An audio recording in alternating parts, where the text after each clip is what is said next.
Okay,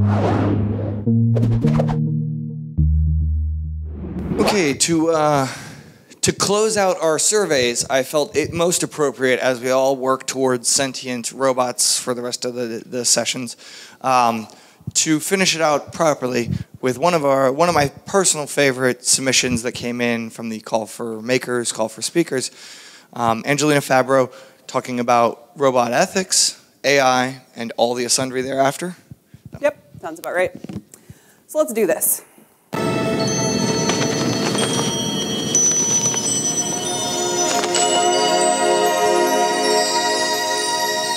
you like our owl? It's artificial? Of course it is. Must be expensive. Very. I'm Rachel. Deckard. It seems you feel our work is not a benefit to the public. Replicants are like any other machine. They're either a benefit or a hazard. If they're a benefit, it's not my problem. May I ask you a personal question? Sure.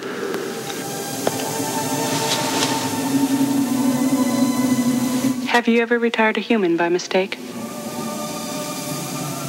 No. But in your position, that is a risk. Is this to be an empathy test? Capillary dilation of the so-called blush response? Fluctuation of the pupil? Involuntary dilation of the iris? We call it RobotsConf for short. Mr. Deckard, Dr. Eldon Tyrrell. Demonstrate it. I want to see it work. Where's the subject? I want to see it work on a person. I want to see a negative before I provide you with a positive. What's that going to prove? Indulge me. On you? Try her.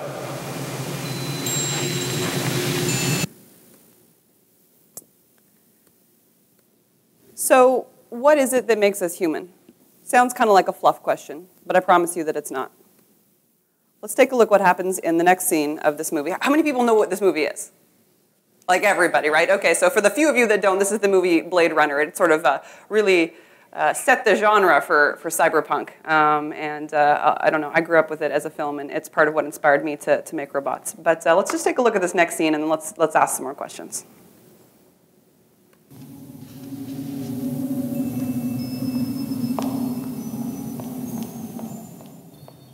Thank you. She's a replicant, isn't she? I'm impressed. How many questions does it usually take to spot one? I don't get it, Tyrell. How many questions? 20, 30 cross-referenced. It took more than 100 for Rachel, didn't it? She doesn't know. She's beginning to suspect, I think. Suspect? How can it not know what it is? Commerce is our goal here at Tyrell. More human than human is our motto. Rachel is an experiment, nothing more. So, in this film, we have this idea of a replicant, which is some sort of android or humanoid robot that has sophisticated enough emotional intelligence, decision-making capabilities, and a chassis or body that is convincingly human.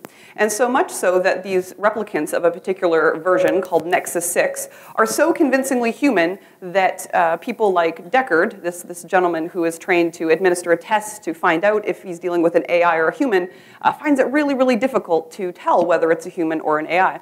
And in this particular case, he does, after hundreds and hundreds of questions in this empathy test, figure out that this woman is a replicant. But he also does make the observation that this android has no idea that this android is not a person. So I want to go back to that question that I was asking. I heard somebody scoff in the audience when I asked, what is it that makes us human? Because it sounds like a really fluff question. But I mean this as a very, very serious question. What is it that makes us human and separates us from animals?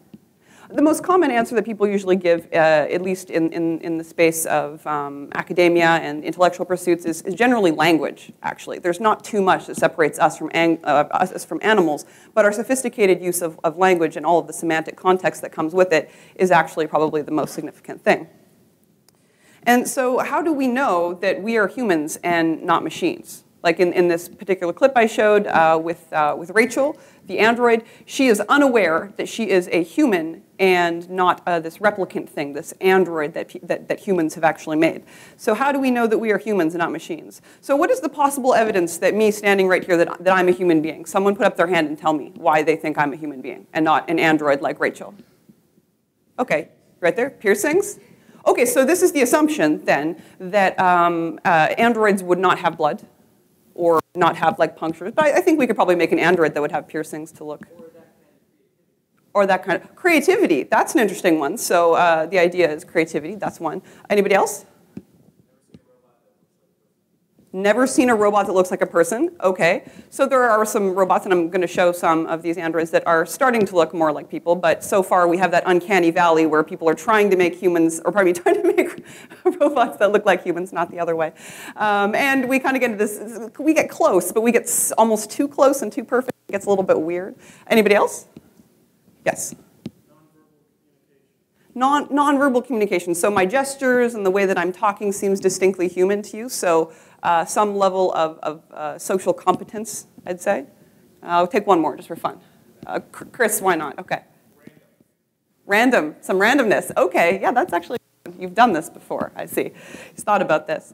So when we're thinking about what it is that makes us human, generally these ideas of emotional intelligence, social intelligence, decision-making, and actually a lot of the sort of central issues surrounding our study of consciousness. And that is sort of what we usually say entails making us human. And language is a big feature of that. So my background, before I worked at Mozilla and before I was doing full stack development and all that, actually I went to school for cognitive science, where I studied neuroscience and I studied artificial intelligence. And for those of you that don't know what cognitive science is, it's the interdisciplinary study of mind/brain and consciousness. I've said mind/brain because for those of you that are dualists in the room, I hate to disappoint you, but all of the evidence sort of weighs in favor of materialism. Probably mind and brain are the same things. Probably, and our research over the years is going to demonstrate whether this is true or not, probably consciousness is an emergent property of the relationships of neurons and things like that in the brain. But we're still all working this out. So a little bit of interesting stuff about that. I mean, cognitive science, I said neuroscience and AI, those are the areas that I concentrated on, but it's an interdisciplinary field, so we get aspects of psychology, philosophy, linguistics, anthropology. At least when you go to Wikipedia, this is the article, or sorry, this is the image in the article, so I was like, well, I'll just give people that because that's the light version. There can still be other fields that contribute as well.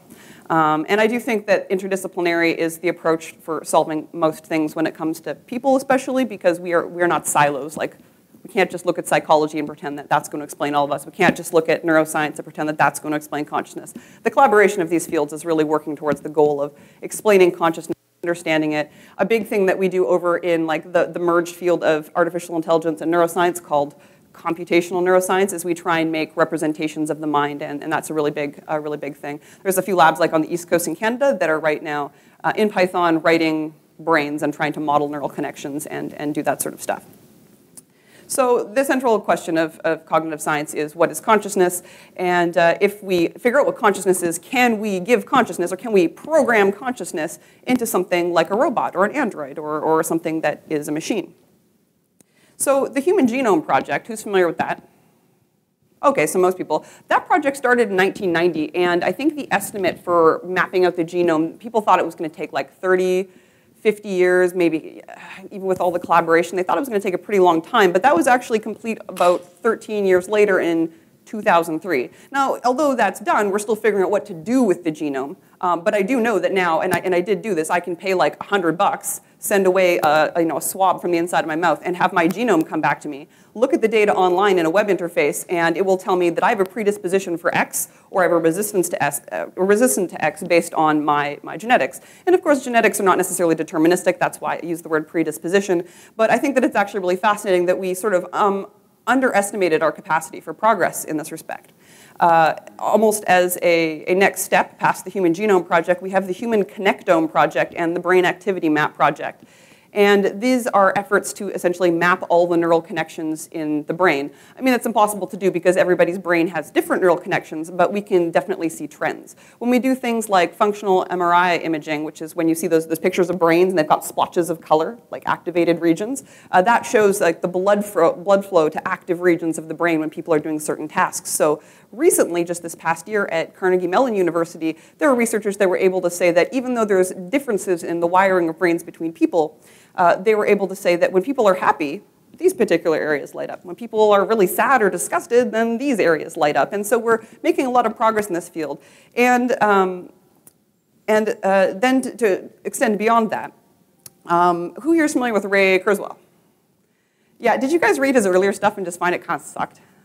I just really wasn't into his singularity stuff and all that. I kind of thought that was all bunk. But then I saw this book when I was at Chapters, which is, I guess, I don't know if it's just a Canadian chain, but it was like sitting there and I'm all like, oh, this seems like pop cognitive science, and pop cognitive science usually enrages me. So I bought it as my plain reading, you know, because I gotta do a little bit. I want to at least like think critically about this stuff. And I read his book, and I learned a lot about Ray Kurzweil, and he's actually, I think at Google now, he worked on Siri. So if you've got like an iPhone in your pocket, then his work on natural language processing is something that came to be an asset for Siri, and also I think Google Voice now as well. But he does a really excellent job in his book of looking at some of the ways that cognitive science has contributed to our understanding of the mind. And in particular, his, I think that, there we go, my slide disappeared. He has a pattern recognition theory of mind, actually. That book, I really recommend it. It's been vetted by somebody who knows cognitive science at least somewhat, and it's not ridiculous. And he talks about pattern recognition theory of mind, hierarchical hidden Markov models, and a lot of ideas that basically amount to the fact that human beings, we are pattern matching machines. And after reading his book, I was like, hey, you know what, this really correlates really well with a lot of the stuff that's going on over in neuroscience, and it correlates really well with kind of things that we can do over in computing, which is where a lot of his work is in software for Siri. And, excuse me. So my hypothesis after like following this stuff and after examining how we underestimated our progress for the Human Genome Project is I actually think that in the next 30 to 50 years, probably within my lifetime, we will have mapped out these neural connections, or these likely neural connections for most people, and that probably the emergent property of consciousness will have better ideas about what does and doesn't make that possible, and that we'll be trying to actually program that. And we will actually be trying to program androids and human-like robots. So the question being then, can we make non-human machines that are indistinguishable from humans? Because that's really what the story of Blade Runner is kind of about, and a lot of other sci-fi. In fact, if you go and look up robots on the TV Tropes wiki, there's something like 41 robot-related tropes, and the most popular one is robots that end up being really like humans, we treat them poorly, and then they rebel and take over the world. So my talk today is to tell you a little bit about cognitive science, because like this is an excuse for me to do that. Normally when I'm at talks, I talk about like, you know, full stack development for the web and stuff like that. But this is really interesting to me because I think people think that this is a purely fictional thing and that it's not going to come to pass. But I'm actually pretty confident with how fast progress is being made that in our lifetime, we will start to see androids integrating themselves into society. And I actually do think that we need to start thinking about what that means for us and what we teach our children about it actually as well. So things that we need in order to have a robot that's like a human, just from coming from some of the suggestions about what makes me a human. The first one, of course, is convincing language use, and might be convincing intelligence, decision making. I feel like number one we can kind of do with software a little bit, and I'll show you an example in a moment. Convincing intelligence and decision making. Those of you that are programming AI for your robots here this weekend, you're going to already do some pretty sophisticated intelligence and decision making, but in this context, I mean like a human, which actually would mean some randomness or some flaw, actually, I think, as well, in order to be realistic. I said the same word twice, so that's embarrassing, but convincing, emotional, social interactions. You see what I mean about the error? Yeah, I planned that. Run for the door. Convincing body or chassis, like so the frame of the robot should look convincingly human. And I also think that one criteria means that the robot should be fully autonomous, and that means that a robot should be able to know when it needs to replenish its power source and have some way to do that. For us, it's, I'm hungry, and then we go eat food. For the robot, it might be like, oh, I don't know, my batteries are low, plug myself in, or something like that. So artificial intelligence, in quotes. I think as we move more towards understanding mind, brain, consciousness, and start bringing more and more of that into computing, when we start emulating humans in software and hardware more and more, it doesn't just become programming artificial intelligence. If we're emulating ourselves, I think we're really just programming intelligence. I think we're almost kind of putting ourselves down if we say artificial and then we go and try and make something like us.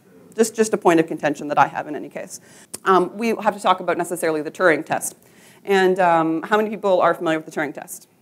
Okay, so not as many people as like Blade Runner and the Genome Project and all that, but the Turing test, Alan Turing being the father, one of the fathers of modern computing, he was also sort of really involved with early AI hypotheses as well. The idea with the Turing test is that you've got one person on one side of a screen and then either a computer or a human on the other, and an artificial intelligence or an AI, a computer, Android, whatever, passes the Turing test if the person on the other side of that screen can't tell that they're talking to a computer or a human. And so this is just an XKCD comic, which pokes a little bit of fun at that. And so let's actually go back to this convincing language use. Let's think about all these things and what we can do to combine them to pass, say, the Turing test. So convincing language use, I think a pretty good example of this is actually something like Cleverbot. I had a small conversation with Cleverbot earlier. I said, hey, Cleverbot, say hello to RobotsConf for me. It said, you're a robot. It was on to me, too. And I said, don't be silly, don't be silly. I'm a human. It says, you're silly, robot. Now, Cleverbot is just an AI, and it's a sophisticated AI that learns from the responses that it gets. And you can actually have some pretty interesting conversations with it, where you ask it things and it says things back to you and it can tease you. If you start off a song, like if you try the Fresh Prince of Bel-Air, it totally knows all the Fresh Prince of Bel-Air. And this thing has actually won lots and lots of awards for being a sophisticated, sort of like pass the Turing test kind of example. Although if you experiment with Cleverbot on your own, you'll find that after about 4 or 5 minutes in the conversation, you'll say something and Cleverbot will just give you a nonsensical answer. You know, like, let's see here. Do you like grapefruits? Can we make it do that? I have internet, right? Why do you ask? Okay, this could go on. Anyway, so that is a sensible answer, but if you play with Cleverbot on your own time and you haven't already, do it for like 4 or 5 minutes and start asking it some really hard questions about like emotions, start asking it, try and contradict yourself and contradict Cleverbot, and you can get it into a state where you're like, wait a minute, definitely not a human. And there's actually whole websites dedicated to people posting like their Cleverbot conversations, like, wow, look at how real this conversation felt to me. And that I find particularly fascinating because it's really not hard for people to project themselves on this sort of stuff. So decision making, that one is pretty interesting. IBM's Watson computer, probably most known for winning Jeopardy against like the longest running champion, Ken Jennings. Was pretty fascinating. I mean, keep in mind, IBM's Watson is a supercomputer. All of its hardware would not be able to fit into a reasonable sized human chassis. There's a lot going on there, but we do have some really sophisticated software that makes sophisticated decisions that are kind of like people. And the interesting thing about IBM's Watson is now it's undergoing trials for diagnosing cancer, and they found that it is actually better than humans at diagnosing cancer. So then I think that my argument might be that Watson can't be like a human if it's better than. I don't know. And then we move on to convincing social and emotional interaction. Someone was saying, okay, I'm talking with my hands, and there's clearly some nonverbal communication going on at the MIT lab. This looks a little bit garish compared to some of like the newer robots that have facial features to them. But Kismet's early work was very, very interesting because it had, I think, about 9 different emotions that it could convey, and it would interact with a person. And it didn't have very sophisticated logic or reasoning, but it did respond with these pronounced emotional cues, and people responded to it. People, when it looked sad, would feel bad for the fact that the robot felt bad. And when the robot looked happy, people were like, oh, aren't you adorable? And this is not really surprising considering how much of this we project on our pets. Like my cats, I'm pretty sure they don't give a crap how my day was when I come home from work. I mean, they may seem concerned. I may talk to them and project on them, but they don't actually care. They would like to be pet. They would like me to clean their cat box. and they would probably like to be fed at some point. And those are the things that motivate cats. Because I like to pretend my cat cares, you know what I mean? And I think the same thing is definitely true for robots. People name them. I'm going to show you a robot that I built in a little bit and named it. And people actually imply gender on robots as well. Like there was a video earlier from the Spark people that were saying they were calling their chip a he, actually. And I was like, oh, they chose to call it a he and not an it. And I thought that was very interesting because as human beings, we tend to actually really want things to feel like we can interact with them like they're a part of our social interactions. It's just a very natural thing that humans do. About these social and emotional cues, and that is really not complete without sort of transitioning into convincing body and chassis. 一つだけ今現在50年後どうなるかって言えるのは人間が一番やっぱり全ての生物の中でフレキシブルな生物ですから人間がそのいわゆるアンドロイドなりそういう新しいロボットというものにをこうアクセプトしてそれに合わせてなんか帳尻を合わせていくということはあると思うんですね。はい、皆さんこんにちは。今日はたくさんの方たちとお会いできてとっても嬉しいです。でもちょっと緊張。ここにいる皆さんはもうご存知ですよね。私がアンドロイド、つまりリアルヒューマノイドロボットの。The interesting thing about these Actroids, and she's wearing an I Love Hello Kitty shirt, it's actually a division of Sanrio working on these. So the same people that brought you Hello Kitty and those adorable creatures are making androids, which I find actually pretty interesting. Yeah, so as soon as I said convincing body, and she comes up on the screen, people are like, it's not convincing yet. But I mean, the point is really to show you that there's work being done in this space and that they will iterate on this over time. And there will probably be a point where it becomes more convincing and that uncanny valley thing kind of becomes a smaller valley. So the next thing is autonomy. So often we talk about the coming robot apocalypse. We're going to make these android-like things, or maybe they won't even look that human. Maybe we'll just make things with enough intelligence that they seem to approximate sentience or are sentient. That's an ambiguous thing. And then they're going to come after us. They're going to turn on us, and they're going to just like relentlessly crush humanity. And someone's like nodding vigorously over there. It's not a good thing. But right now, at the current state of things, part of the reason that can't happen is because of this. Yes, I'm not joking. So part of my research at SFU, I worked on robots in the SFU autonomy lab, and what the autonomy lab does is, well, it's trying to make autonomous robots and look at kind of the issues surrounding why robots can't be autonomous, and one of the #1 reasons is power. Oh my gosh, it's actually really expensive to run all of this hardware and all of these servos and all of these things. I mean, when I was plugging things into my Arduino for the first time like a few years ago, I suddenly plugged in so many things, I was like, how come it's just not working anymore? And it's like, well, Angelina, because all of those things keep drawing all your power. Now you need another power source. I was like, but my robot, I wanted a robot butler, and now I'm stuck because how do I make a robot butler without it carrying around like a giant heavy power source, which then it takes energy to actually move, and you see where this is going, right? Like it's a complicated problem, but I do think that there are scientists and roboticists that are innovating around this problem. I mean, I know because I was in a lab that specifically is trying to solve this problem. Like one of the things that they're working on is, can a robot have an algorithm it knows the optimal time in completing work to know when to go to a recharge station and how much work it can do? And can it do something where it caches little power supplies? Like if you were to take robots to space and need to do some work on a planet, like let's say we're colonizing Mars, since we're talking about the future here, could we do something where like robots, you know, know how to like distribute power sources for themselves when they get there and then when to go charge? And we actually did like software simulations of this sort of stuff because we found it particularly interesting.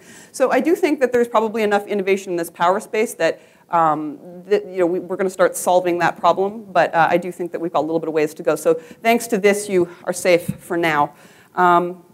So then the question is making convincing humanoid robots possible? And I'm going to say yes. I'm going to say that that's going to happen actually a lot sooner rather than later. And even if we don't necessarily get robots that, you know, approach consciousness or, you know, we can't necessarily say that they are the exact same thing as human beings, I think that we can get ones that are pretty close, and that is probably going to happen during our lifetime. I don't know if on like a mass scale, like, you know, like maybe the next, or maybe RobotsConf 3035 is like half androids and like half humans. Everybody's sort of come together about like android health and then like human and android socialization and social politics and another. I mean, we think it's a little bit silly, but I don't actually. I think that these may be things that we actually start to talk about. So kind of, sort of. You know, like we're kind of there. Like you look at the Actroid, you're kind of like, and we know that the power supply thing's kind of a problem, and consciousness is still really hard. Like, to be fair, I'm not trying to trivialize and say that it's an easy problem to figure out these things. They're very, very difficult, which is why people are spending lots and lots of time and why it's an interdisciplinary study. So please don't think that I'm coming here to say like, oh yeah, no, Angelina said that consciousness is just going to be solved. We'll know what it is in like 30 years. I just think that it's probably going to happen sooner than later. It's not going to be hundreds of years. It's going to be sooner than that. So cognitive science eventually led me to artificial intelligence, and holy crap, there's a lot to learn there. If anybody wants to come talk about like good old-fashioned AI and algorithms and stuff like that, come find me later. We can wax about that a little bit. There's a lot to learn there. And eventually my studying AI led me to robotics, and it led me to the Richard Tapia Conference for Diversity in Computing. And this is really long to say in one breath, but robotics competition in 2007. So we had this little robot, and my little robot is, or our team is the one on the left. I'm so sorry that it's small, but it was really hard to dig up photos of this. This was in 2007, so I guess that's almost 7 years ago that we did this. And so what we're seeing there is there's like the Create, so the iRobot Create, like a Roomba base. And then on top of that is micro ATX, not very micro, form factor computer, because that's what we had. And then stacked on top of that is a really crappy Logitech webcam. And then behind it is actually like your standard sort of junk speaker, so that it could like announce things for us. And then if you actually look really closely, there's a tiny little Moogle from Final Fantasy VII, just because. This robot's name is Caprica, actually. And its job actually to navigate around a room. And it was a search and rescue task where we had to navigate around obstacles, and there were these 3 colored pylons. And every time it encountered a goal, it had to announce out loud the 3 colored pylons. And it had to go through this like closed space as fast as possible and find these survivors. Maybe they were survivors from a crash. It was this modeled search and rescue task. And it wasn't, you know, it got points deducted if it did a duplicated one of the results. And this is just my team, and there's us hanging out. Like you can see Caprica again and all that. And my friend Lauren in the front, I don't know what his deal is. I think he just didn't have a lot of sleep, but he looks really bewildered. The woman who's right in the middle there, Angelica, she went on to go do her PhD in robotics. She did a really awesome project where she plays her flute, and then the robot plays a theremin along with it. So that robotics competition led me to working in the SFU Autonomy Lab, and that led me to this guy named Richard Vaughn at the SFU Autonomy Lab, who actually one day brought out this idea of not building evil robots. And 6 or 7 years ago, I thought this was complete fluff. Right? Like Arduino, I think, was just coming out, and I remember when it did, we were all like, oh man, we totally should use one of those. It was way smaller. And the interesting thing is he doesn't just teach this to his grad students and in his grad courses. If you take like Operating Systems 300 with him, the basic operating systems course in university, he just gives this, or was giving this to like all of his classes, and people were just so confused. Like, robots aren't going to take over the world. People aren't building dangerous robots. But the thing is, people did start building dangerous robots. We've got like killer drones that kind of just, you know, hang out. What happens if somebody hacks those, you know? Like, I kind of think that's a little bit terrifying. I'm actually less worried about the robots that exist right now than I'm less worried about them, and I'm more worried about like the people, you know, behind them kind of thing. So he gave him this idea, and he sort of gave like a small ethical talk on like, why don't we use our forces for good? Why don't we build helping robots? Like people are working on that space right now. There's Paro. Paro is a seal. It's a plush seal, and it was developed in Japan, and it's given to people in hospice societies. And the elderly people actually find interacting with Paro to be very, very comforting when like their attendant is not with them. There's a robot called Keepon, which really looks like 2 yellow tennis balls stuck together. And Keepon was originally developed to help socialize children with autism or in the autistic spectrum. The idea being that if we use some very, very simple, similar to human emotional cues, step by step, we can socialize people in the autistic and Asperger's spectrum gradually and not overwhelm them with stimulus, which is often a problem for people on the spectrum. So it's possible to actually use these things for good things, and we don't, you know, necessarily have to build killing machines. But I still think that someone probably will. You know, like, come on, someone's going to mess this up. So, and so that really brings the question of what makes an evil robot.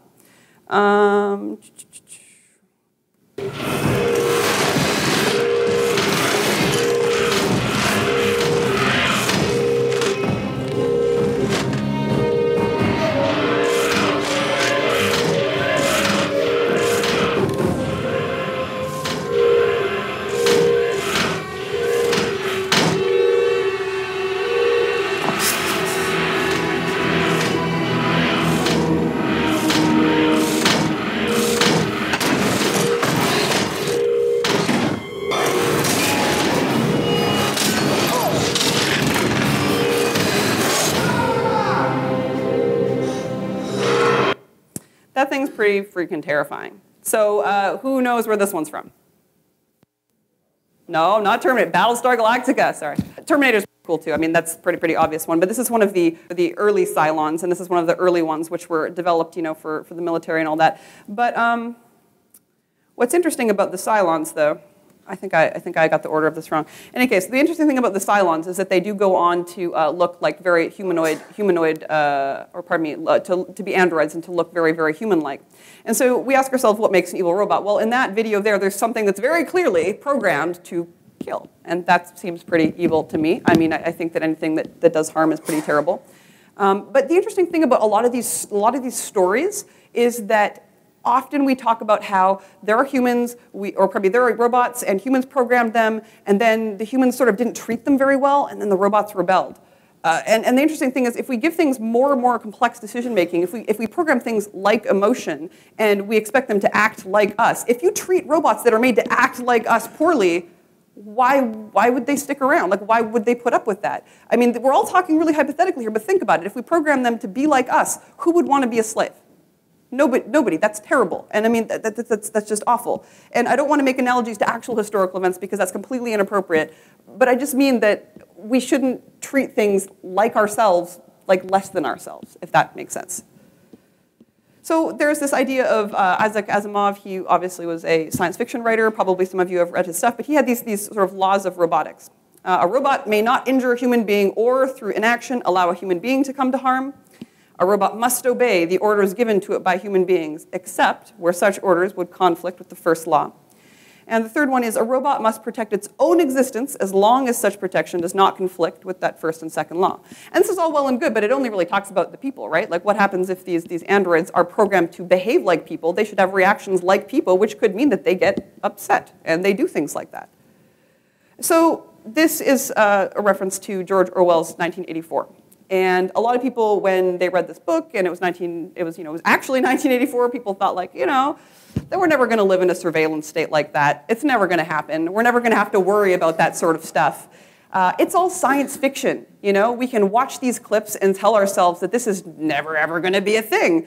So about those killer robots, right? Like, we just watched the clip with the Cylon, and it's pretty easy to demonize them when they look like this. But what about when they start to look like this? And this is Caprica 6. And that is actually, Caprica is actually a planet in the Battlestar Galactica universe that's sort of analogous to Earth. And she's actually named Caprica 6 just throughout the series. And she's a Cylon. She is an android. And actually, the Cylons in the later iterations have actually come about in a sort of biological tech sort of way. In fact, throughout the series, you realize that they're actually, they keep referring to them as like not human, but they're based on biological technology. And if we were to do something like they're based on biological technology and we've made them, then like they're even closer to humans than just silicon bits. And that actually kind of messes with my mind just a little bit. So fiction does not necessarily stay as such, and the media normalizes fiction as often the unattainable or improbable. But as we've seen with, things like surveillance states being a concern, like right now, privacy is a pretty important topic for all of us that are working in tech. And I think that people working in this space in 30 to 50 years, we might have this sort of same problem where the media has normalized these ideas of robots as kind of a joke and kind of like something that could never come to pass. But that's just simply not true. Things that are in fiction, that's often the inspiration to go make them. Like things in fiction can definitely come to pass. So ethics, right? Ethics. Don't make bad things. Don't make bad robots. Somebody probably will try and stop them. If you make something that you want to be like a human, treat it like a human. Don't treat it like less than. Don't treat it like it's a complete tool for you, because as things approach more and more human-like properties, I just think that that's awful. So, RobotsConf, I would like you to make me a promise. I pledge to use the things I learned today to make the world a better place and to not cause suffering to any human or any android that seems pretty darn human. And that's it.